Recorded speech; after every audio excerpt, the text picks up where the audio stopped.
अनंत अनंत भाव भेद थी भरेली भली अनंत अनंत नाय निक्षेपे व्याख्यानी छे सकल जगत हित कारिणी हारिणी मोह तारिणी भवाब्दि मोक्ष चारिणी प्रामाणी छे उपमा आप्यानी जेने तमारा कविते व्यर्थ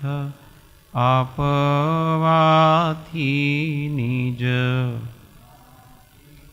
मापाई में मानी छे अहो राज चंद्र बाळ ख्याल नथी पामताय जिनेश्वर ताणी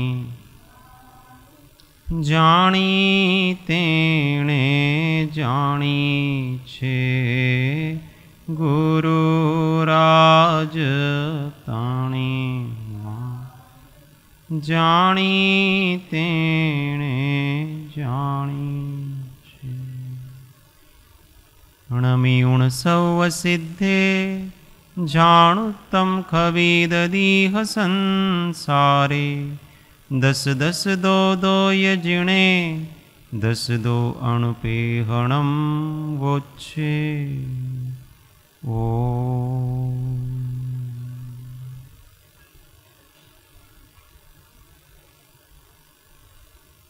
तत्व विचारनामा श्रीमद् भगवत कुंद कुंदाचार्य विरचित श्री पारस अणुवेखा संसार भावनाનું चिंतन चाले छे। कई गाथा छे ख्याल छे कोई? हाँ 34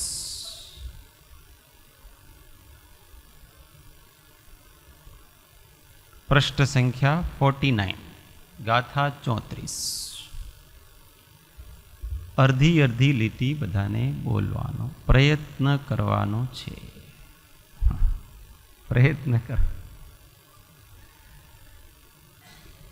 जमतेण कुणै पावम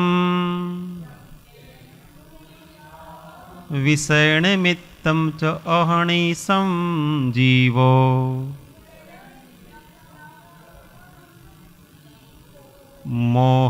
मोहन्दयारसह्यो तेण दुपरिपड़दि संसारे जमतेण कुणै पावम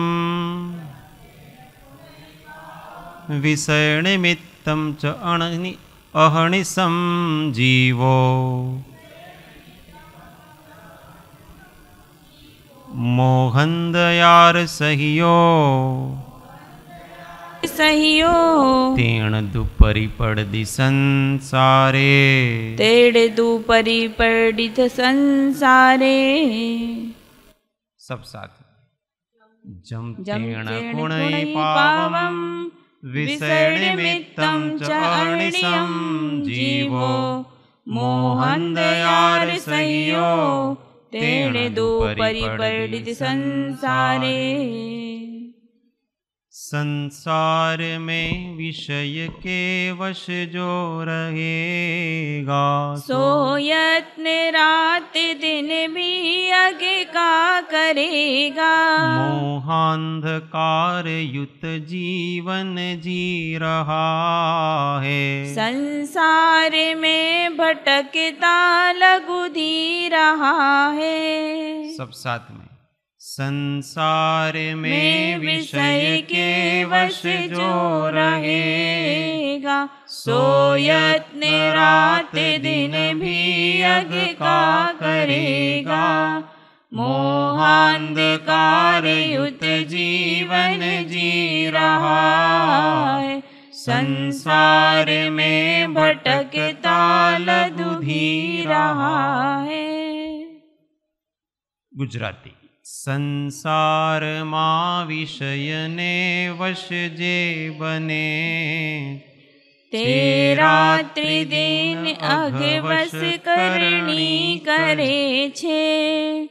मोहांध दृष्टि युग जीवन जीवतो ते, अल्पज्ञ लोक महिते भटक्या करे छे। अर्थ।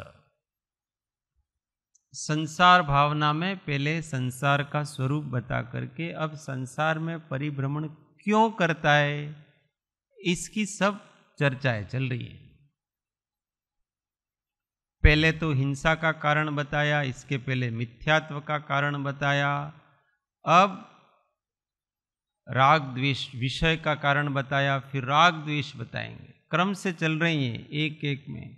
आचार्य के दिमाग में एक क्रम होता है, कोई भी लिखता है ना, उसके दिमाग में एक क्रम होता है, उस क्रम को अपने को ढूंढना पड़ता है। सबसे पहले तो उन्होंने यही बताया कि ये जीव मिथ्यात्व के कारण ही परिभ्रमण करता है। फिर मिथ्यात्व से क्या करता है, तो व्यसन आदि का सेवन करता है। फिर क्या होता है, तो फिर वो विषयों में पड़ता है, और विषयों में पढ़ के फिर से राग द्वेष बढ़ाता है, और राग द्वेष से बंद। एक एक गाथा इसी प्रकार से चल रही है। अर्थ। यह जीव मोह रूपी अंधकार से अंधा होकर रात दिन विषयों के निमित्त से जो पाप होते हैं उन्हें यत्नपूर्वक करता रहता है, और इसी से संसार में पतन करता है। मोह रूपी अंधकारથી અંધ એવો આ જીવ રાત દિવસ વિષયોના નિમિત્તથી થતા પાપમાં યત્નપૂર્વક લાગેલો રહે છે, અને તેથી જ સંસારમાં તેનું પતન થાય છે। तो सबसे पहले तो कारण बताया कि यह जीव, कौन सा जीव, संसारी जीव। संसारी जीव मतलब अपन सब आगे। मोह रूपी अंधकार से अंधा होकर, मोह रूपी अंधकार है। कैसे है मोह रूपी अंधकार, तो इस वस्तु में सुख मिलेगा, इस वस्तु से दुख मिलेगा, इस वस्तु को अपने पास में रखना चाहिए, इस वस्तु को अपने दूर रखना चाहिए, ऐसा करके वो राग द्वेष में फंसा रहता है। यही मोह है। अपने अतिरिक्त कहीं पर भी सुख ढूंढना, यही जीव का मोह है।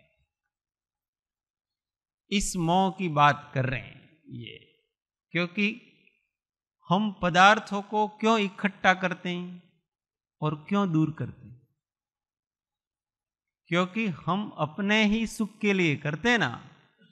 इकट्ठा करते हैं तो उसमें सुख लगता है, और कोई पदार्थ अच्छा नहीं लगता, दुखी है, उसको दूर करते हैं। तो ये सुख दुख की मान्यता हमारे बाहर में पड़ी हुई है।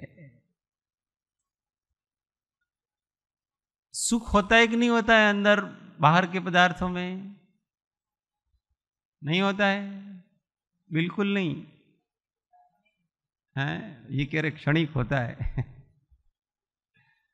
होता तो है, सुख दुख तो अंदर ही होता है, परंतु हमने जिसके ऊपर आरोप कर रखा है उसके निमित्त से वो उत्पन्न होता है। वो कोई बाहर से नहीं आ रहा है। समझ में आया? अभी अपने अलका दीदी ने वो सब अपने जा रहे हैं, ठीक है, थोड़े समय के लिए। हम उनको क्यों रोकते हैं? तो अपने साथ रहेंगे तो अपने को सुख मिलेगा, ऐसा है कि नहीं? और सुख होता भी है कि नहीं? होता भी है। आप सर्वथा ऐसा नहीं कह सकते कि सुख नहीं होता है। सुख नहीं होता तो काहे को साथ रहे, दूर भगा दे अपन। जिससे अपने को सुख नहीं मिलता उसको अपन उससे दूर रहते हैं अथवा उसको दूर कर देते हैं। और सुख मिलता है तो अपन उसको पास में रखने का प्रयत्न करते हैं।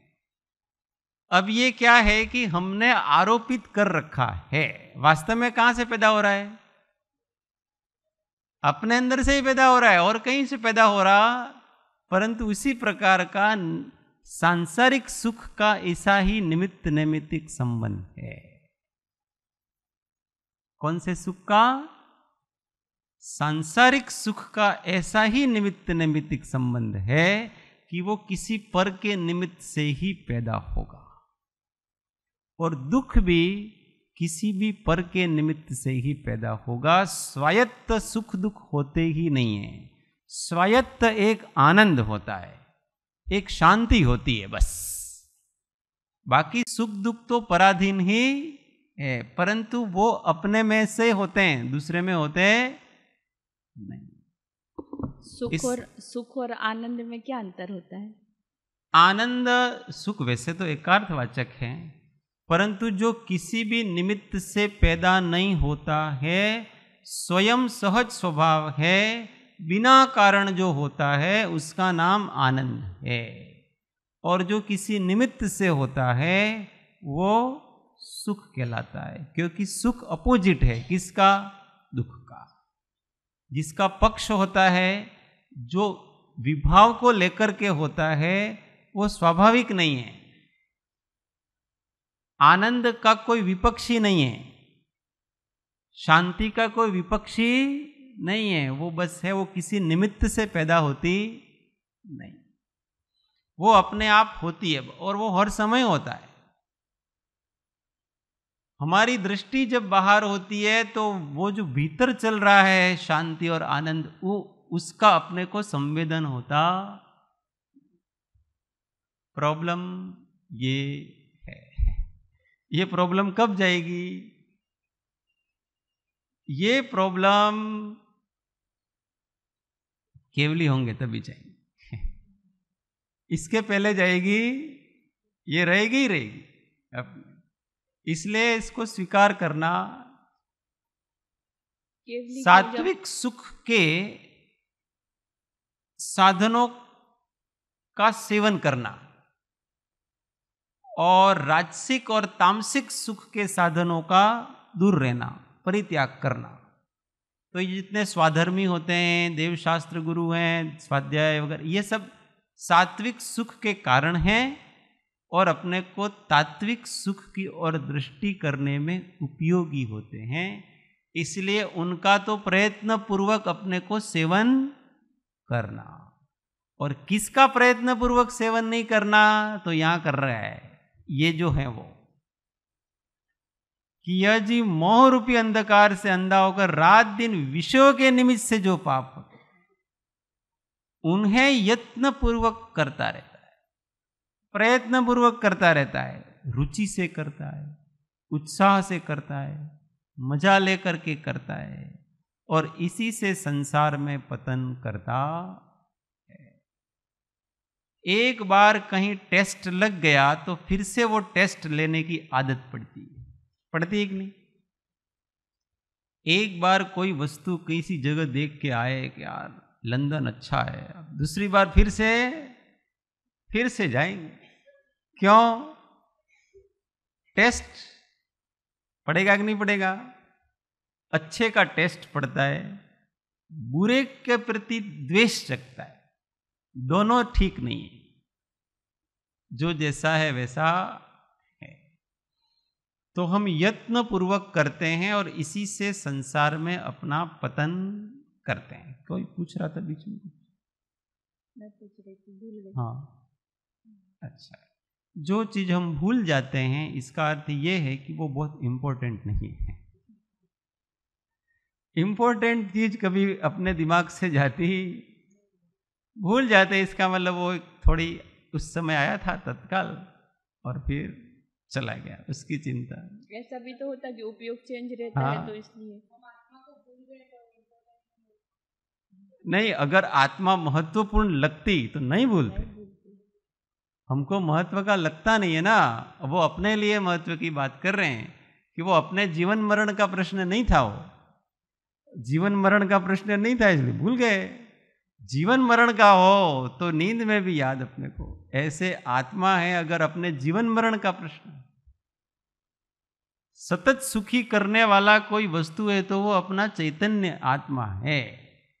और हमको सतत सुखी रहना ही नहीं, हमको तो कभी खुशी कभी गम, ऐसे ही मजा आता है अपने। इसीलिए वो हर घटनाओं से, संयोगों और वियोग आदि से बहुत इफेक्टेड, प्रभावित होता है, क्योंकि उसको वही अच्छा लगता है।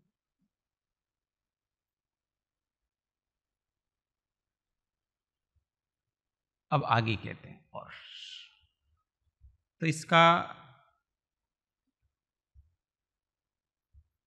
35 नंबर। अब कहां कहां घूमता है वो बता रहे हैं। अभी वो संसार में घूमता है, वो 84 लाख जीव योनियों में घूमता है, विषयों का सेवन करके, पाप को उत्पन्न करके। तो उसकी अब वो बता रहे हैं कहां कहां है, गिनती बता रहे हैं। आधी आधी लाइन बोलना।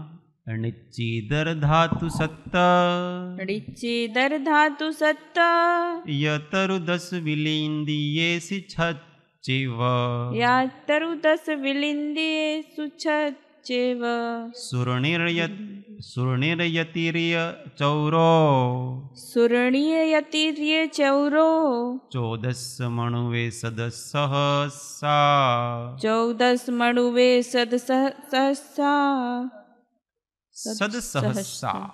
सदसहसा, निच्चीदर धातु सत्तय, ऋचिदर धातु सत्तय, तरु 10 विलिंदियेषु छच्चेव, तरु 10 विलिंदियेषु छच्चेव, तरु 10 वियलिंदियेषु छच्चेव, तरु 10 विलिंदियेषु, तरु 10 वियलिंदियेषु छच्चेव, तरु 10 वियलिंदियेषु छच्चेव, सुर्णिर्यतिर्य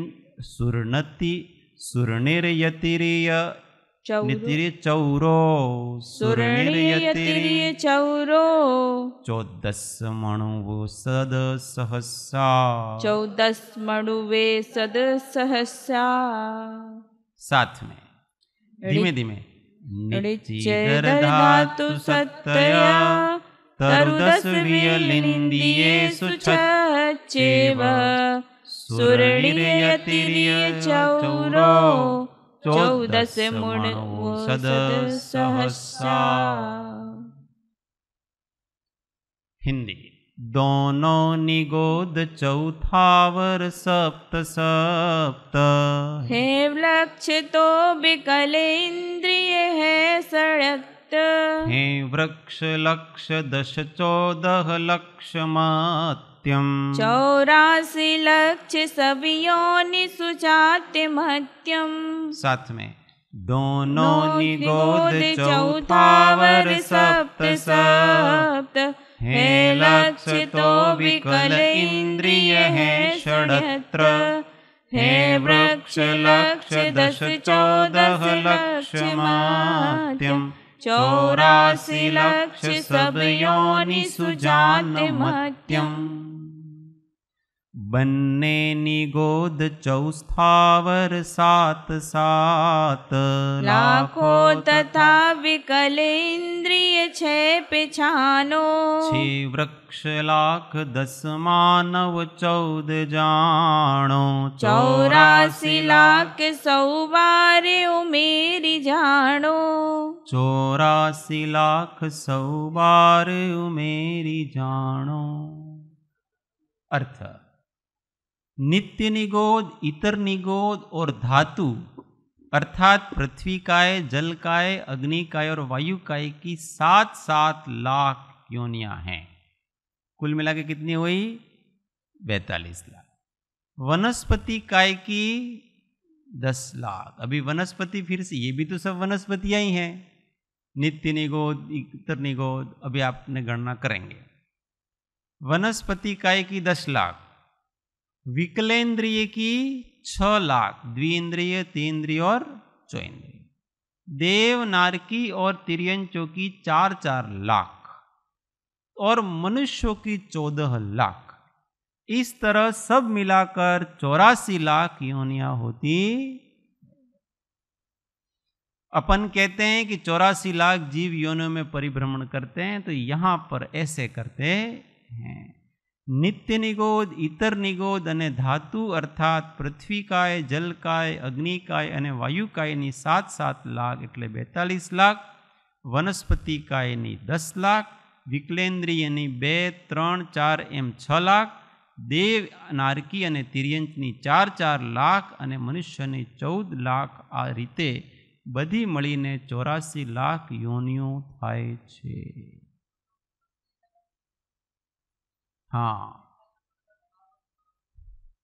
सबसे अधिक तिर्यंच है, तिर्यंचों में ही अपने सबसे अधिक रहते हैं. कौन कौन सी है? पहले नित्य निगोद और तिर्यंच 2 प्रकार के हैं.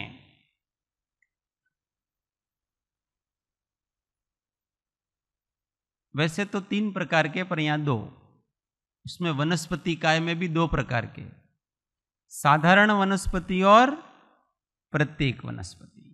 साधारण वनस्पति के 2 प्रकार हैं, एक नित्य निगोद और एक इतर निगोद. नित्य निगोद किसको कहते हैं? जो अनादि काल से निगोद पर्याय में ही है उसको नित्य निगोद, और उस निगोद पर्याय से निकल करके फिर से निगोद पर्याय में गया है उसको कहते हैं इतर निगोद. तो उनकी 7-7 लाख योनियां हैं, मतलब 7 लाख प्रकार के नित्य निगोदिया जीव, एक ही प्रकार के नहीं है. उसमें भी अलग अलग प्रकार के शरीर के, अलग अलग प्रकार के कुल हैं, वंश हैं, जातियां हैं. अपने यहाँ जातियां हैं ना, ये जातियां हैं सब, सारी सारी अलग अलग जातियों के हैं वो भी.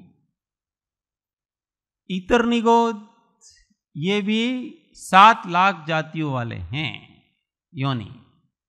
मतलब यहां 7 लाख जगह वो पैदा होते हैं ऐसा समझना.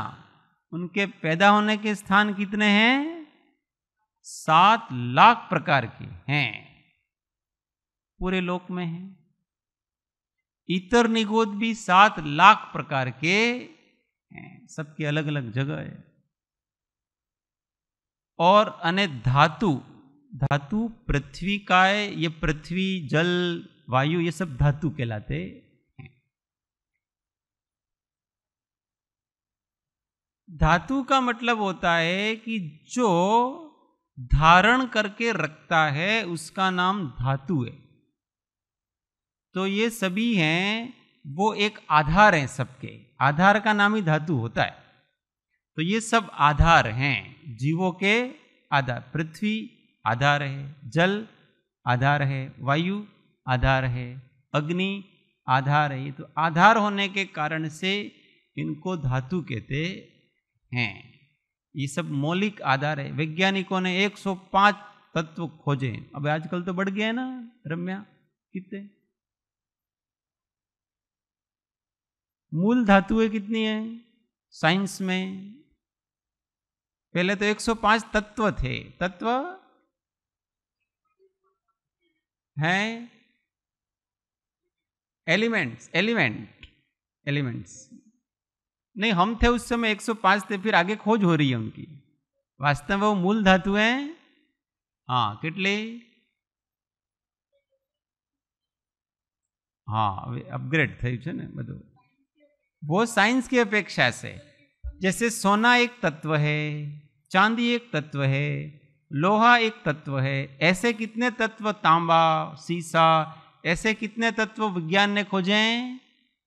ये सब धातुएं कहलाती हैं. तो ये 150 हो गए. अभी ऐसा करे प्रफुल्ल दादा, हम पढ़ते थे तो 105 संख्या थी, फिर ढूंढते रहते हैं. ये सब मूल धातुएं नहीं है।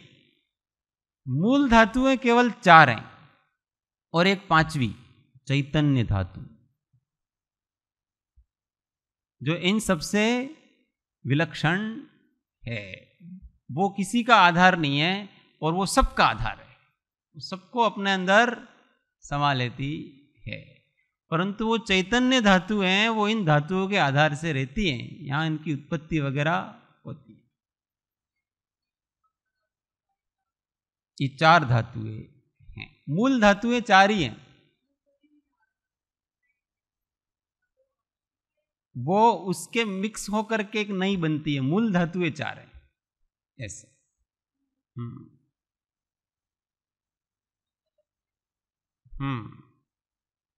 और ये तो बदलते रहते, सब पुद्गल हैं और ये बदलते रहते हैं। अग्नि है, कभी पानी रूप होता है, पानी कभी वायु रूप होता है, वायु कभी अग्नि रूप होता है, वही मिल करके सब वनस्पति रूप होते हैं, ऐसे बनता है। वो सब पृथ्वियों को ही धातु कहता है साइंस। केवल पृथ्वी तो धातु नहीं, वो सब पृथ्वी के भेद हैं। सोना भी पृथ्वी है एक प्रकार की, लोहा भी पृथ्वी एक प्रकार की, एल्यूमिनियम भी पृथ्वी है, तांबा भी पृथ्वी है, सीसा भी पृथ्वी है, और भी जितने प्रकार के होते हैं वो सब पृथ्वी। तो इनकी सबकी 7-7 लाख हुई, तो कुल मिलाकर के कितनी होगी इनकी? 42 लाख। और वनस्पति कायनी 10 लाख। और वो प्रत्येक वनस्पति है, ये तो सभी एकेंद्रिय वगैरह में, अब प्रत्येक वनस्पति है उसकी 10 लाख हैं। तो कुल मिलाकर के वनस्पतियां कितनी होगी? वनस्पतियों की कितनी योनियां हो गई? 52 लाख होगी। ये सामने जो पेड़ दिख रहे हैं वगैरह, ये जितना दिखता है वो प्रत्येक वनस्पति कहलाती है। साधारण निगोदी है। प्रत्येक और साधारण वनस्पति में क्या अंतर है? कौन बताओ से? ज्योतिबा તમે जरा बताओ, प्रत्येक वनस्पति અને साधारण वनस्पति में क्या अंतर है?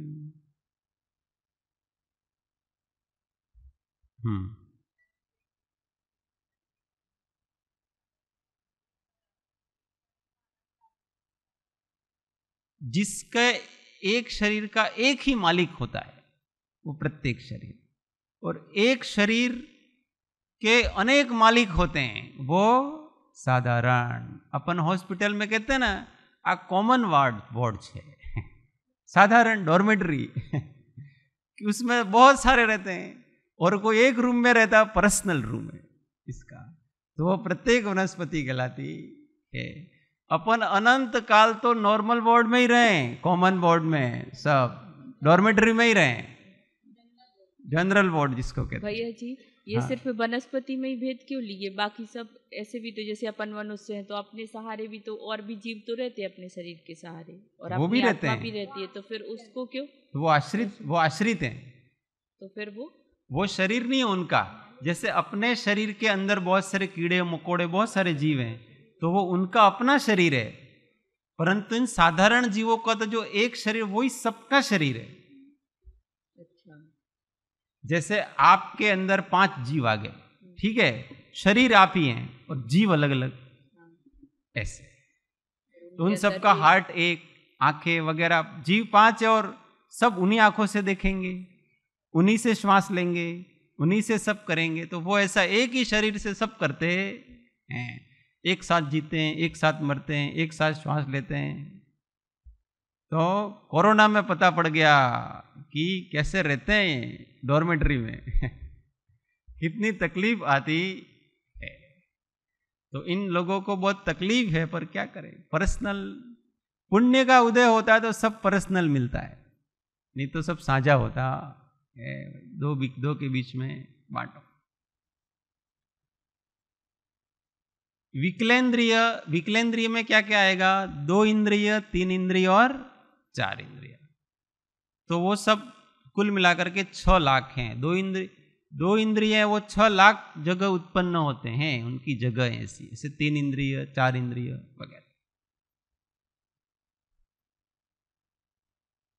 देव नारकी अने तिर्यंचनी 4-4 लाख। फिर से तिर्यंच आया, देव नारकी दोनों की कितनी है? देवों की भी 4 लाख योनियां हैं और नारकियों की भी 4 लाख योनियां। अलग अलग प्रकार के बिल हैं, उपवाद शैया हैं, वो भी अलग अलग प्रकार की बनी हुई। सबका अपना अपना एक स्टैंडर्ड है कि जो उपवाद शैया व्यंतर जाति के देवों की है उसमें भी अनेक प्रकार हैं। वो पाप पुण्य के आधार पर हैं कि कौन सी शैया पे जन्म लेगा। तो शैया भी अलग अलग प्रकार की फैसिलिटीज वाली हैं। वहां पर उपवाद शैया है तो जो सबसे कम फैसिलिटी वाली है उस पे 10,000 वर्ष की आयु वाला देव पैदा होता है वहां पर। और फिर ऐसे ऊपर करते करते करते करते 33 सागर की आयु वाला जो सर्वार सिद्धि का देव पैदा होता है वो उपवाद शैया अलग ही प्रकार की होती है। उसके परमाणु नौकर्म वर्गणाएं कुछ अलग ही प्रकार के होते हैं। तो उसका अलग ही एक होता है सुख उस नौकर्म वर्गणाओं का। तो आयु के अनुसार ही सुख का डिपेंड, मतलब सुख आयु के अनुसार नहीं, पुण्य के अनुसार। क्यों? जैसे आयु 10,000 वर्ष की है तो इसका मतलब कम सुख है, कम पुण्य है इसलिए 10,000 साल की आयु है। पुण्य कम है तो सुख कम मिलेगा ऐसा? हाँ, जो शुभ आयु है वो अगर कम है तो वो पुण्य की कमी है। शुभ आयु अधिक है तो पुण्य की अधिकता है। और अशुभ आयु अधिक है तो वो पाप की अधिकता है। अशुभ आयु कम है तो वो पुण्य की। अभी देखो 10,000 वर्ष का नारकी वो दूसरे नारकियों की अपेक्षा से अधिक पुण्यवान है, अथवा कहोगे कम पापी है। क्यों? क्योंकि ज्यादा पाप होता तो उसका आयु ज्यादा होती। और 10,000 साल का व्यंतर है वो अन्य देवों की अपेक्षा से कम पुण्यवान है, ऐसा समझना चाहिए। तो आयु का इस प्रकार से समझ। लेकिन अपने इधर तो ऐसा नहीं है। अपने इधर कैसे? अगर किसी की आयु कम भी हो तो ऐसा नहीं है कि अगर आयु कम है तो उसको सुख कम होगा, ऐसा नहीं है ना? नहीं, जो शुभ आयु है उसमें सुख मिलेंगे। और अगर सुख नहीं मिल रहा है उसको तो उसके गति नाम कर्म अलग प्रकार का है। गति नाम कर्म होगा उससे सारी चीजें होगी। परंतु मनुष्य आयु, तिर्यंच आयु और देव आयु, इन तीनों को शुभ आयु माना जाता है। और नरक गति और तिर्यंच आयु, तिर्यंच गति, इन दोनों को अशुभ गति माना जाता है। गति और आयु दोनों में देखो, तिर्यंच को आयु में तो शुभ कहा और गति में अशुभ कहा। क्यों? तिर्यंच आयु शुभ है, गति अशुभ है। कारण?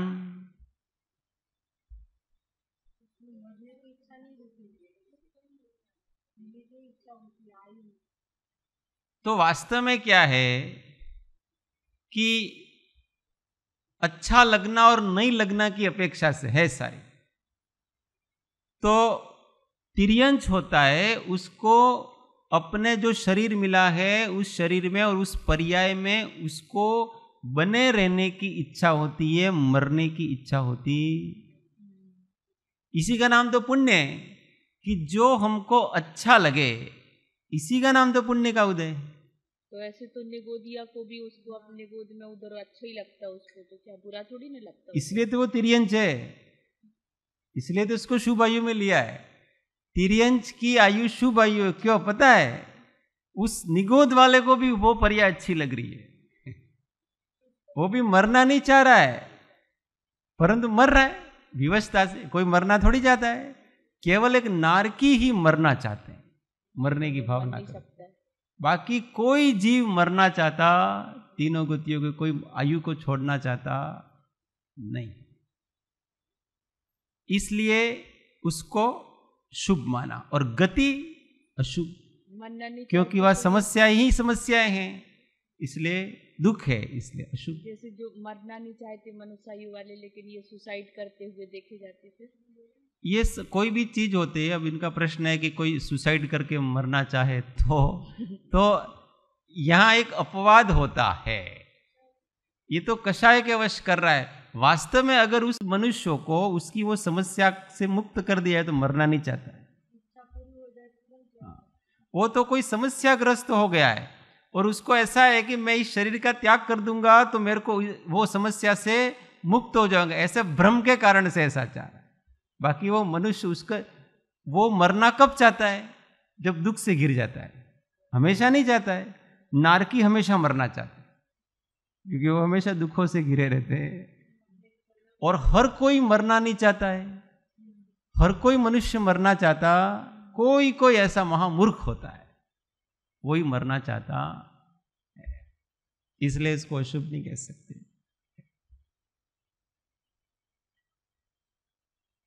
और मनुष्य की, और ये तिर्यंच नहीं, चार तिर्यंच की भी 4 लाख हैं। तो कौन से तिर्यंच?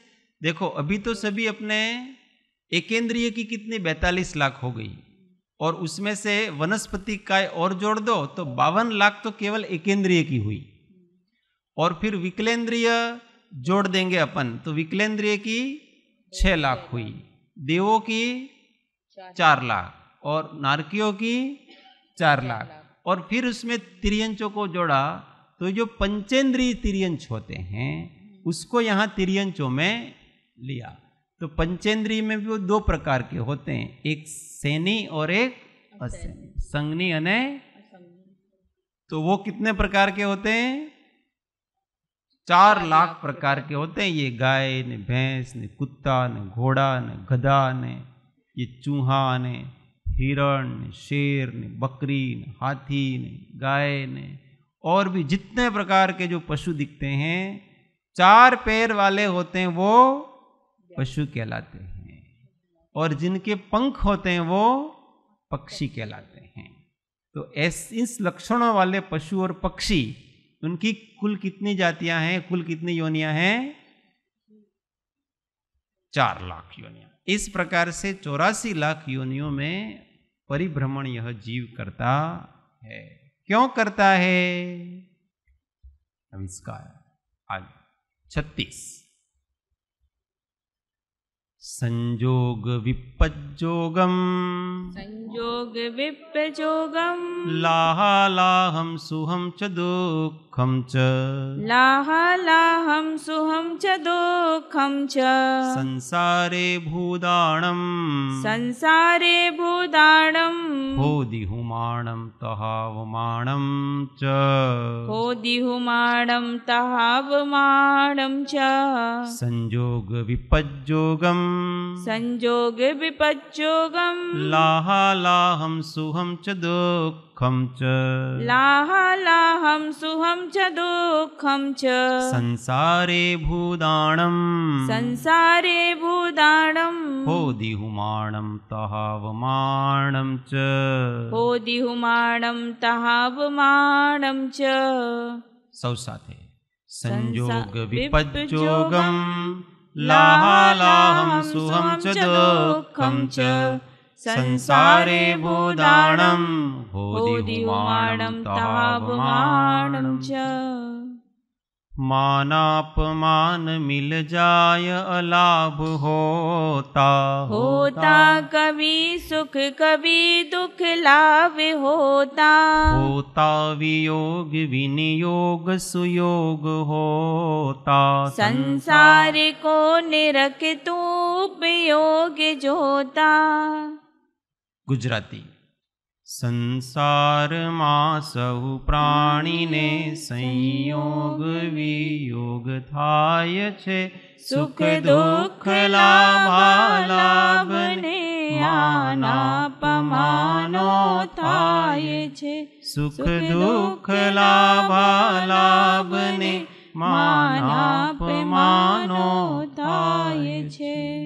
अर्थ, संसार में जितने प्राणी हैं उन सबको मिलना बिछुड़ना, लाभ हानि, सुख दुख और मान तथा अपमान निरंतर हुआ ही करते हैं।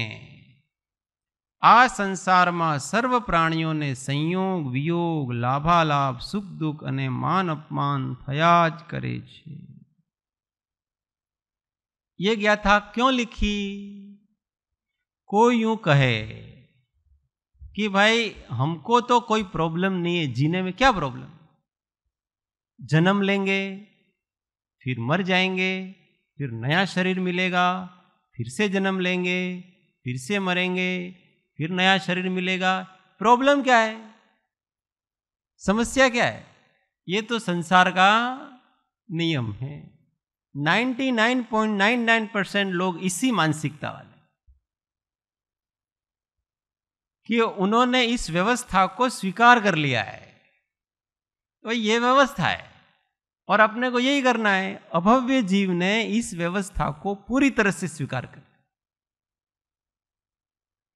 ज्यादा से ज्यादा क्या हो जाएगा, मर जाएंगे, क्या होगा, फिर से जिएंगे, आत्मा अमर है ना ऐसा तत्व ज्ञान उनको है। आत्मा तो अमर, फिर से शरीर मिलेगा, अच्छा नहीं तो बुरा ही, पर मिलेगा तो मिलेगा ही, इसमें क्या है। इस व्यवस्था में वो इतने रम गए हैं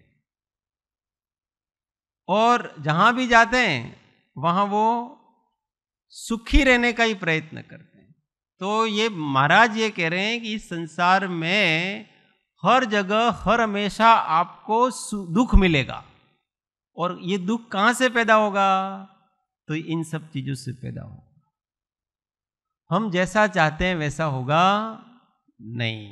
तो कह रहे कि जितने प्राणी हैं उन सबको मिलना भी छोड़ना, थोड़े समय के लिए मिलेंगे और फिर वो बिछुड़ेंगे। जिसका संयोग होता है उसका वियोग अवश्य ही होता है। फिर लाभ हानि, हमेशा किसी को लाभ ही लाभ होता रहे ऐसा नहीं, हानि होगी ही।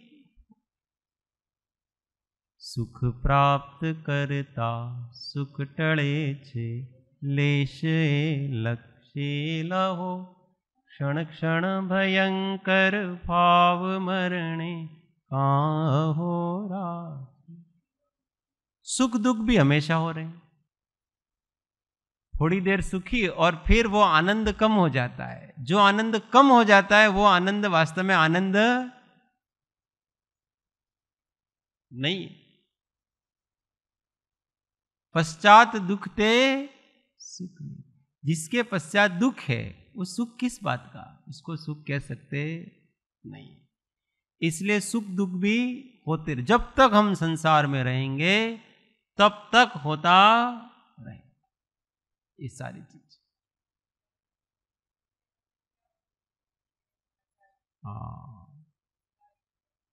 संसारी नो सुख एवो झांझवाना नीरजे, तेने तुच्छ करी हरिये रे, मोहन प्यारा मुखड़ानी माया लागी रे।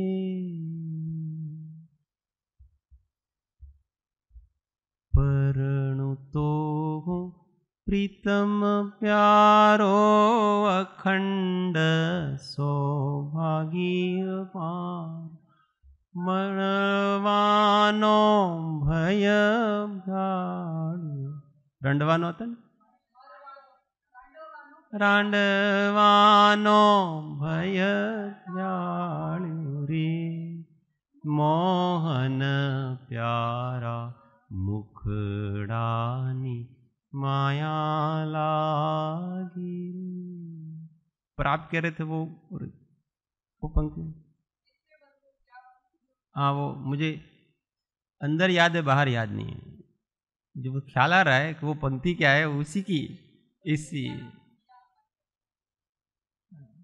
इसी गीत का है, हाँ इसी का है। संसारी ना, वो उसी पद में है, मुझे अच्छी तरह से याद है। संसारी नु सुख काचो,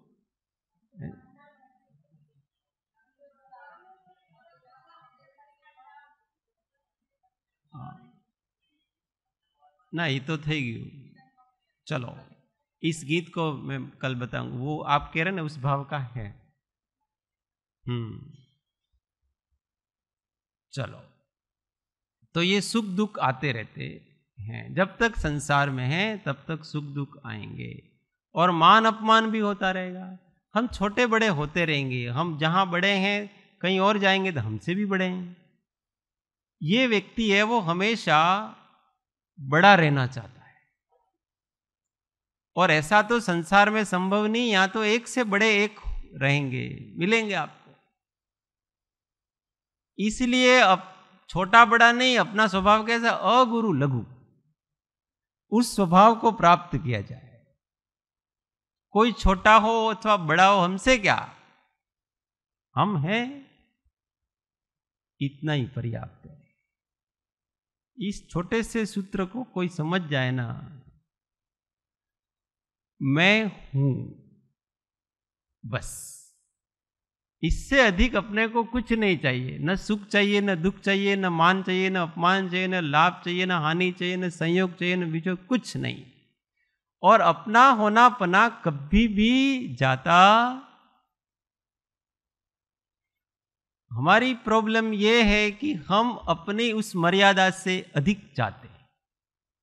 हम अपने होने में संतुष्ट नहीं है, दूसरा भी होना चाहिए, और इसलिए दूसरा नहीं होता है प्रॉब्लम, और दूसरा नहीं होना चाहिए, ये भी प्रॉब्लम। जो अच्छा लगता है वो होना चाहिए, जो अच्छा नहीं लगता है वो नहीं होना चाहिए, इसमें ये जीव पड़ा हुआ है। तो भाई दूसरा हो तो भी ठीक, नहीं हो तो भी ठीक, हम तो हैं। हमारी सत्ता का कभी नाश होगा? जो अपनी स्वसत्ता में संतुष्ट हैं उनका संसार परिभ्रमण होता, सब रहेगा। इस संसार में जो है उसका नाश होगा, सब रहेगा। पर अगर हम सापेक्ष जीवन जिएंगे तो हम हमेशा दुखी होते रहेंगे। हम अपने निष्कारण जो अपनी स्वसत्ता है उसी को आधार बना करके जिएं कि अपनी सत्ता का कोई नाश नहीं कर सकता, और वो तो मैं रहूंगा, और वो सत्ता ही आनंदपूर्ण है, उसमें संतुष्ट रहना ही वास्तविक सुख है। बाकी ये सब वास्तविक सुख ये कर्म के उदय के निमित्त से सारे होते, और जब तक हम संसार में रहेंगे तब तक अपने कर्म का उदय तो रहेगा। इसीलिए संसार भावना का त्याग करके अपने को वितराग भावना का भाना चाहिए, जिन भावना भाना चाहिए, ज्ञान भावना को भाना चाहिए। इसलिए कुछ याद नहीं रहे तो बार बार अपने ये कहते, एक ही बात याद रखना। कौन सी बात याद रखना? और मैं कैसा हूं? आत्मा ज्ञानम स्वयं ज्ञानम, ज्ञानात् अन्यत् करोति किम, परभावस्य कर्ता आत्मा मोहोयम। इन सबको जो जानता है वो मैं हूं।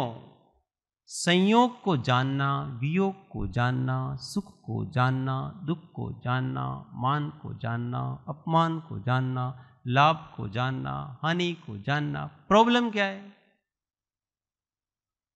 पर हमको प्रॉब्लम है, लाभ को तो हम अच्छे से जानना चाहते हैं, मजा लेना चाहते हैं, हानि से दूर रहना चाहते हैं, इष्ट का संयोग को मजा लेना चाहते हैं, और अनिष्ट का संयोग हो तो अपने को बस हमारी प्रॉब्लम। इसलिए इष्ट वियोग अनिष्ट योग में सहनशीलता, सहनशीलता, साम्य भाव रखने का प्रयत्न। सर्व क्लेश અને સર્વ દુઃખથી મુક્ત થવાનો एकमात्र उपाय आत्मज्ञान। दूसरा कोई उपाय नहीं। कोई आप 14 राजलोक में घूमते रहो ना, आपको कोई नहीं बचा सकता है इस जीव को। और आत्मज्ञान है तो बैठे बैठे ही सुखी है, आनंद में है। इसलिए अपने आत्मा का लक्ष्य कभी चूकना। कहीं भी चले जाओ, भगवान के समो शरण में बैठे हो और आत्मा को चूक गए तो वहां भी दुखी हो। भगवान कुछ नहीं कर सकते अपना, वहां भी अपने स्वभाव से जैसे ही च्युत हुए और वहां भी क्लेश चालू हो जाते। सब प्रकार, इसलिए बराबर उसको पकड़ करके रखना चाहिए। हूँ छू आत्मा संपरमात्मा, हूँ छू आत्मा संपरमात्मा, हूँ तो आनंद नो आनंद नो आनंद नो धाम, हूँ तो आनंद नु आनंद नु आनंद नु धाम, हूँ तो आनंद नो आनंद नो आनंद नो धाम, हूँ तो आनंद नु आनंद नु आनंद नु धाम, हूँ छू आत्मा संपरमात्मा, हूँ छू आत्मा संपरमात्मा, हूँ छू आत्मा संपरमात्मा, हूँ छू आत्मा संपरमात्मा। सद्गुरु देव की परम जय, कृपाळु देव की त्रिलोकनाथ जय, की जय, सब संतन की जय, आनंद घन। ओम। जय सद्गुरु।